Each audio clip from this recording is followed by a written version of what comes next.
Hello, Lisa Richard here with Loving Energy Recharge. Welcome to Inner Alchemy.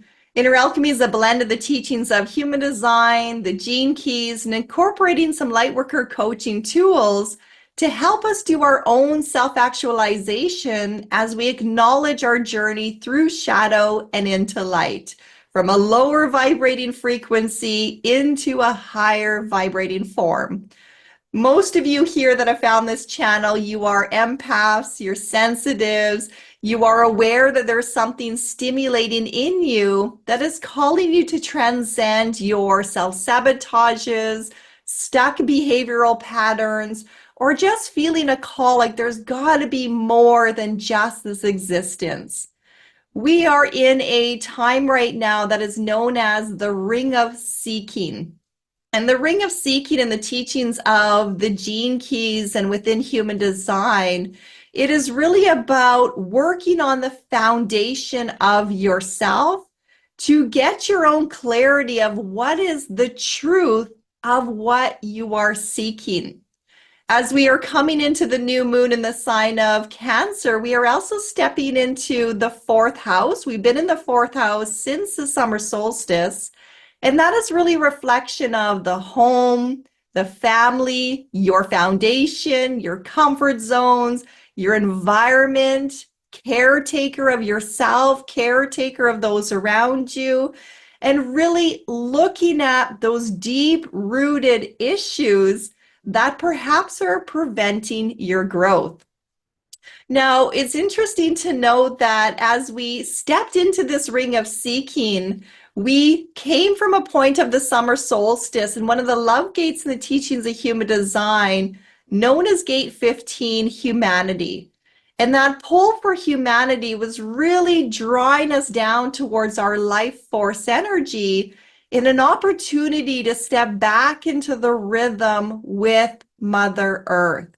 And when we looked out at Mother Earth, she gave us some very visible clues as to the nature of rhythm, the natural flow of timing, in the essence of how flowers are blooming all over the place.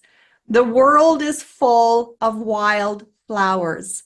And some flowers come early, some come a little bit late, some don't even germinate until the fall.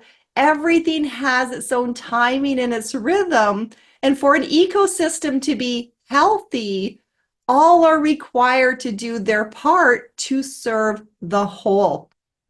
I ran across a posting the other day and it was talking about how when a tree dies out in the forest, the other trees underground using mycelium networks send healing energy, send antibiotics, and all sorts of life-sustaining activity to that tree that has been damaged or cut down because it realizes the importance that it plays in the big picture.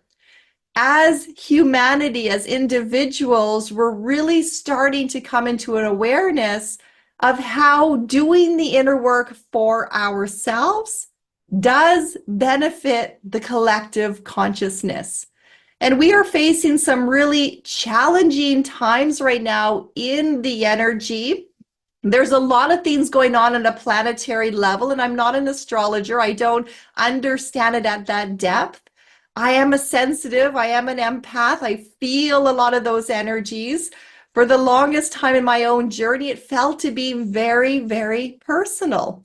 And part of our own evolution as individuals is coming into the awareness that it's not all about ourselves, it is collective in nature.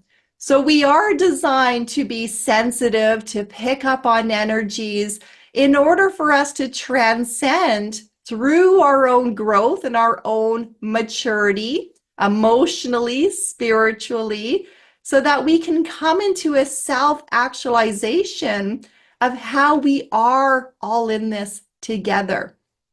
So part of this ring of seeking that we're in right now and this new moon energy in the sign of Cancer, the water sign, stimulating up some emotional energies in there and really focusing on our root. So if you have your human design chart or if you are following the teachings of the gene keys, This is where our gate activations come in to help give us clues as to the alchemical properties that we have right now in the collective in order to contemplate upon them for ourselves to come to our own awareness as to, well, what may be triggering ourselves. If you are new to the teachings of human design, you can visit my website, lovingenergyrecharge.com. There is a free introduction to human design course there, and you can follow the links to get your free birth chart as well. Regardless, we're all going through these activations. So dropping us down into the root, we have been stimulated over the last little while to really get a notice on stress and how stress plays a role in our lives. So linking us towards that life force energy again was an opportunity to not budge when put under pressure until you receive the clarity for yourself that that was a right move for you. We were then dropped into some energy where our buttons were being pushed. It was called the gate of provocation, which is a provocative energy, and it's really provoking those things within ourselves and with others to help stimulate them. Now, at that time, it was drawing us up towards our emotional center, and there was a lot of energy that was emotionally manipulative in general to try to get someone to do what one wants them to do. And to be honest with the self and to really examine your own life to notice, where do you provoke yourself to force yourself under a thought, under a conditioning behavior to do things that you know are not in your highest good? And where are you lashing out to somebody else because of this intense pressure to feel right now and this clearing of karmic energy that is rising that may be on overload to your system, or it may feel like you have a wound that is exposed and somebody is poking at that wound. It's kind of like poking the bear that comes out of hibernation. There might be that tendency to rise in some anger, rise in that frustration, reaching that breaking point, wanting to quit certain things, or really just feeling like this sense of not self within you. Looking out into the world to see how reactive it is right now, how stressed, how fear-based, how quick to anger that it is, and then to really come into your own body again, to notice your connection to breath, to notice your connection to slowing down enough in your own maturity to make your own decisions, to ask yourself, why do I feel this way? Why is that triggering me? Why is that bothering me? And then having an opportunity, if you should embrace it at this time, to perhaps get to the root of the issue.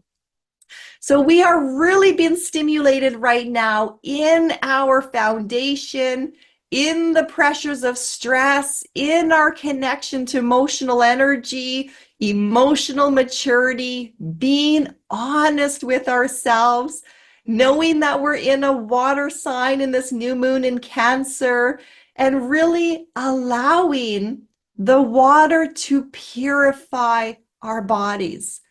A lot of the times when we are looking at shadow and light, we want to look only at the light aspect, or we want to look only at the shadow aspect. And we forget that both exist in order for there to be balance. So you're going to discover that there is a gift that lies in the shadows. There is also a shadow that lies in the gift. We have the opportunity and the ability to convince ourselves that something is a higher aspect, but it is the ego that is leading the way.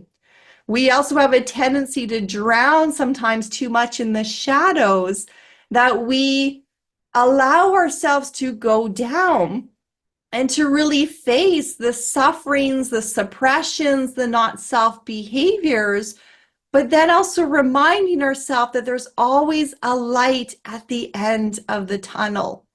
So sometimes you go through these periods of deep sadness for yourself, really feeling a compassion for the world, looking out at all the injustices that are going on, perhaps feeling overwhelmed at the amount of anger and lack of humanity that is being shown, and acknowledging within yourself, you know what, that hurts.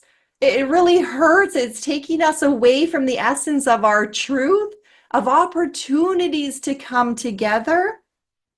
But we're always reminded, and I love the teachings of Mother Teresa, who stated, if everyone cleaned off their own doorstep, the world would be a better place. And it's always that reminder to myself as a sensitive that when things feel so overwhelming, that if we just focus on our inner work, our vibrational frequency, our own growth, our own maturity, that we really do add then to the collective consciousness. We can create pockets of beauty, pockets of peace, pockets of understanding, while all of these other things are going on around us. So it's almost like you can offer some freedom and some light within the dark. But in order to do that, we have to do our own inner work, our own purifications, to be honest with what is bothering us, to be honest about our woundings, our triggers, our emotional reactions, our viewpoints where we want to force our opinions, and bring ourselves back to the teachings of the summer solstice, the teachings of the gate of humanity that looks out to the world of wildflowers and knows that all belong in the ecosystem. We have many cultures, many language, many viewpoints, and all of them are correct. It is only an issue when you believe that your way is the only way. As long as we are under the impression that something does not belong, there is a sense of separation from the whole. So when you find yourself faced with those strong opinions, it's your opportunity to connect to your breath, your life force energy, your connection to the higher power, to go deep into the foundation of you and to question, why does that bother you? What is it that you are truly seeking?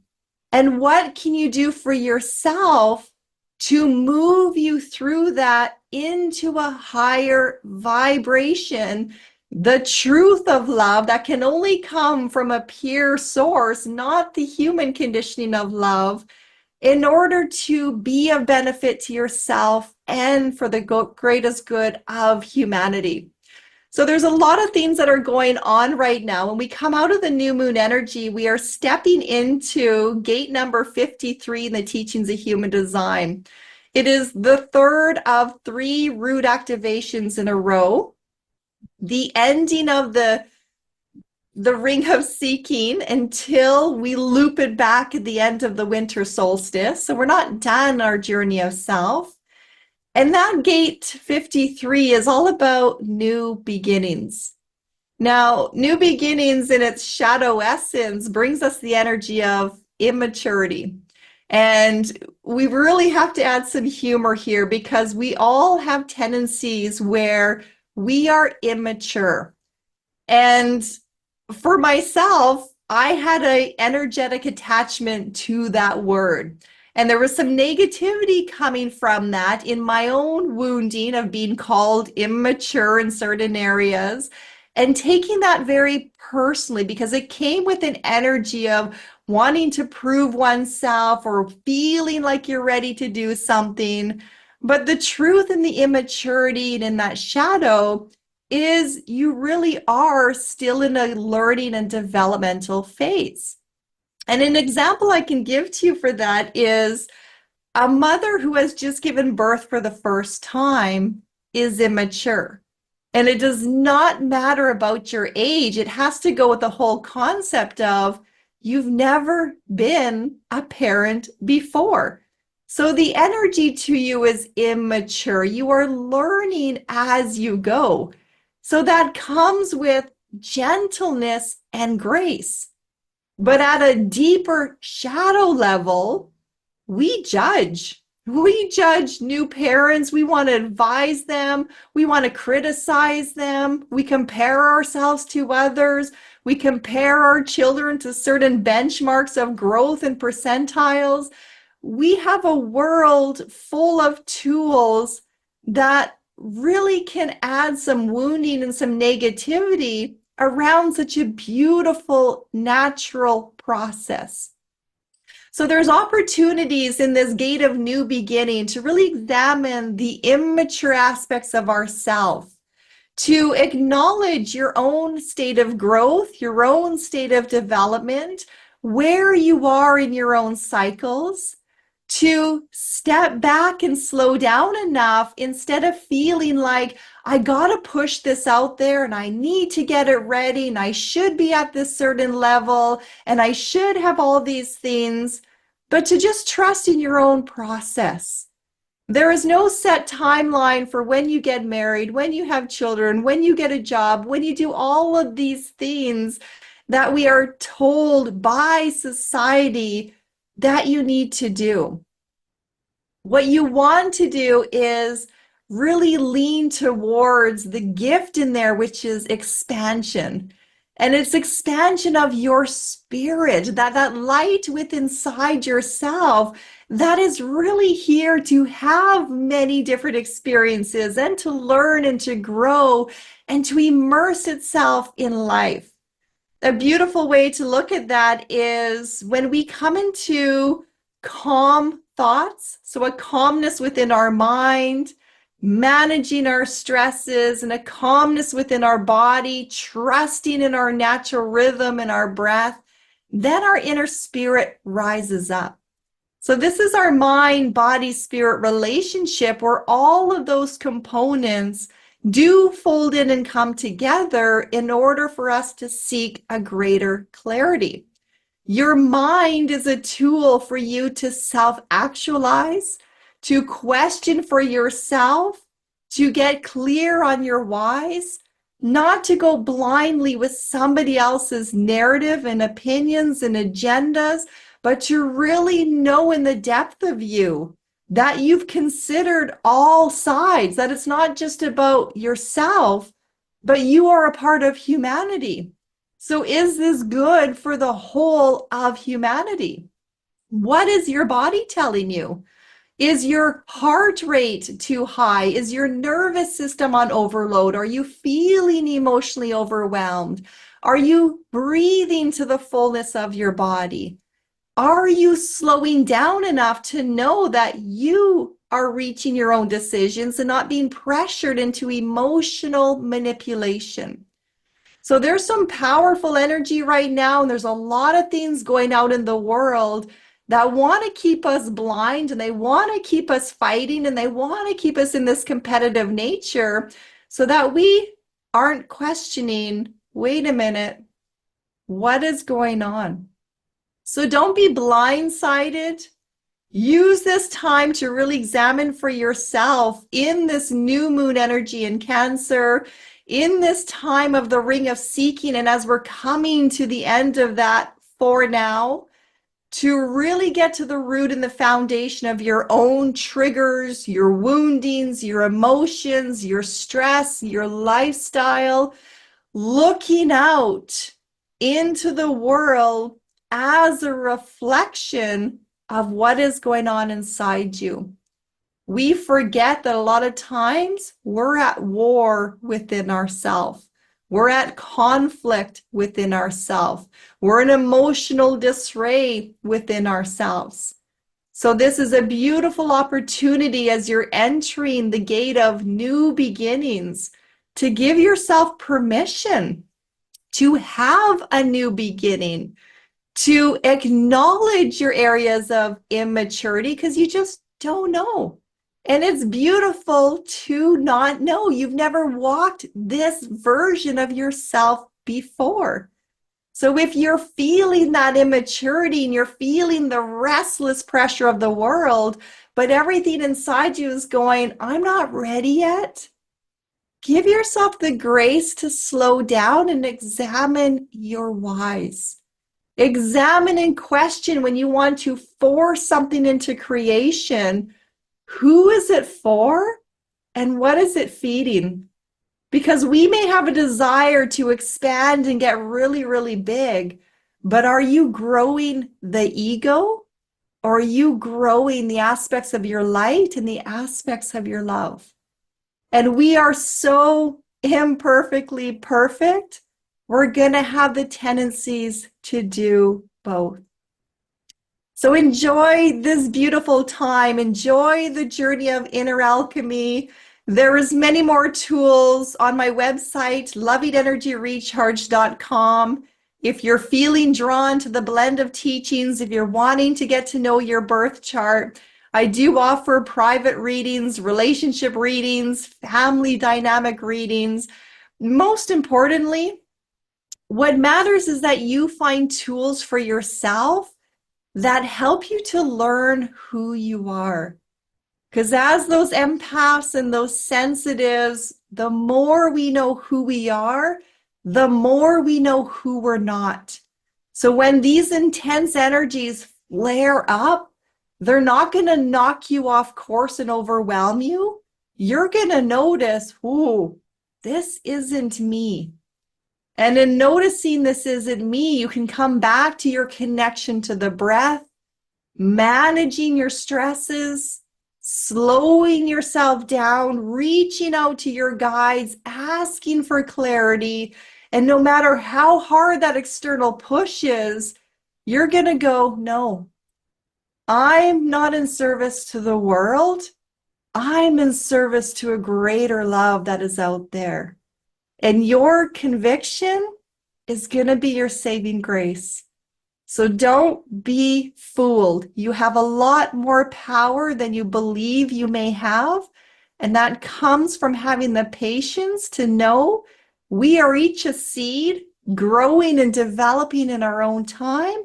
And the only journey you need to worry about is how you're feeding your own seed. I'm sending you all so much love. Namaste, which means the light in me sees the light in you. Take care.